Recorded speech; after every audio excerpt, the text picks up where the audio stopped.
All right, so me and Bean had a conversation about hip hop and how success is gauged. I'll give you a little background and let you know how that conversation even started. But it began when that Drake and Future track dropped today. I was talking about it on Twitter, and I said something about how Drake's verse was trash, and that it seemed like he didn't really try. But someone chimed in and was like, you know, what track is it or whatever, and I told them, and they were like, well, it's a Future track. It's probably pretty dope. And I said, no, actually, it's pretty bad. Now, I don't have a personal vendetta against Future or anything like that. I'm not a huge fan. I don't think I listened to his album. I didn't like the album very much. His features are straight. Um, that's pretty much about it. And on that particular track, I was just commenting on that track, not him as an artist, but the guy took it as an affront to Future as an artist. And he responded. First thing he said was, "He's hot though." I I don't care. I hate when people say stuff like that. It's null and void. Like, I don't care how hot a person is in the media right then, because it can be for being good just as well as it can be for being bad. Trinidad James is an example. He's hot garbage. The track is popular as crap. It's a decent beat. I'll say I actually enjoy the beat for the most part, but his verses, just what he's talking about, is terrible. It's so bad that people listen to it, and it's kind of like a comic relief type situation. It's hot.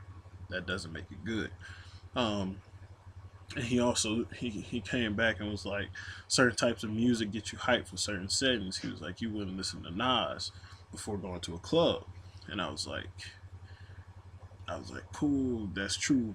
But in reality, I probably would listen to Nas, just being who I am. But I hear where he was coming from, and I told him in response to that, I also wouldn't listen to garbage. And he said, "Who do you listen to when you're about to go to a club setting or something with alcohol involved?"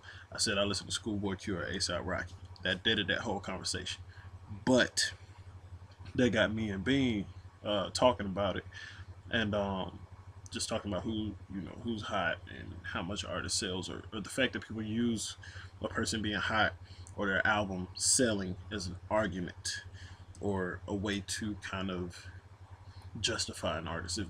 If I say I don't like someone, it was like, well, this person sells. Don't care. That does not help me in any way. Um, and when people usually say that, I like to point out, do a lack of sales make a bad album? And they'll tell me no, but once they reach that but, I'm not even trying to hear it. If you can't acknowledge that album sales are a double-edged sword, then we shouldn't even be talking at this point. Um, just outside of that Trinidad example, I'll give you an example outside of hip hop. Gangnam Style. On some site, I'll link it if I can find it, but on one site they said that Gangnam Style is the best international song of the year. And when I saw that, it pissed me off because the site that put it up, I guarantee you, didn't listen to any other international songs. Like, they couldn't have for that to be the number one song. Granted, it's the most popular.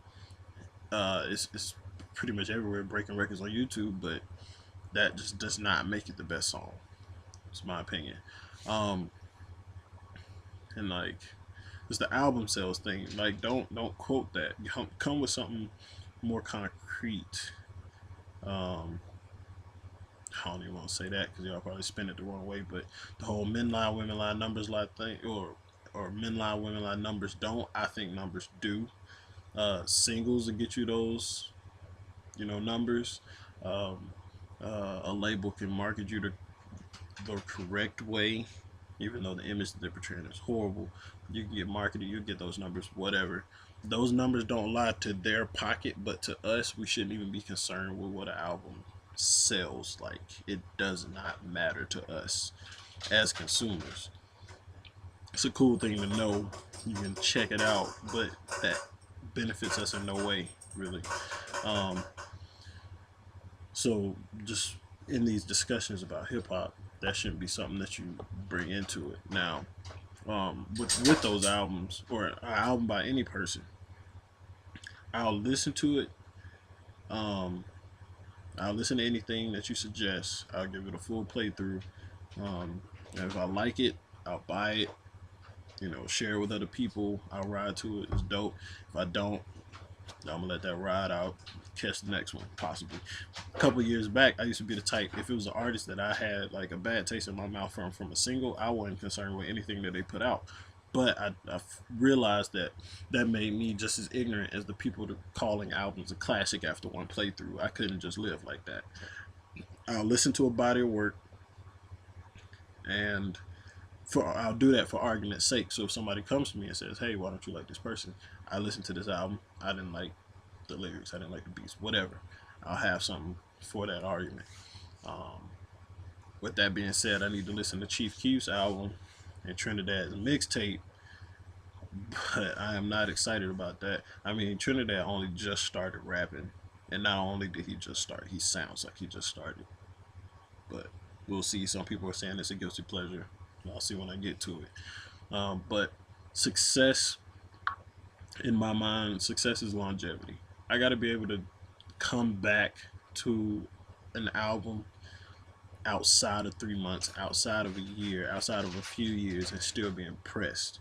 Or even better, come back and have a completely new experience, or be like, I mean, I didn't even realize what I had in my hands.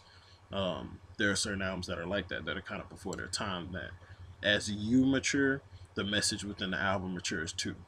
How many albums really have that effect these days? But I mean, that's just how I gauge it. And if you're not like a flash in the pan, if you are a flash in the pan type thing, that's cool. I'll listen to it and enjoy it right then. But I need some legit music in my life.